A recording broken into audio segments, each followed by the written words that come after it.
airplane and they look at the track log and they see you over them. then you get 700 Zulu, runway yelled at 28 a left, little clear for bit. the option.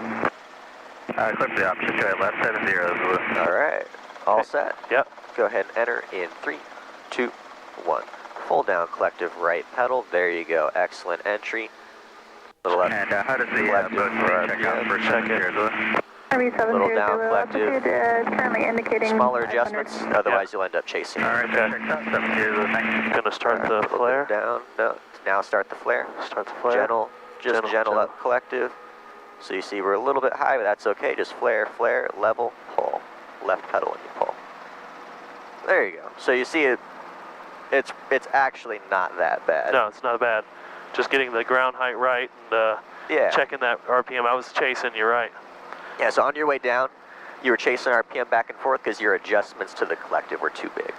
Right.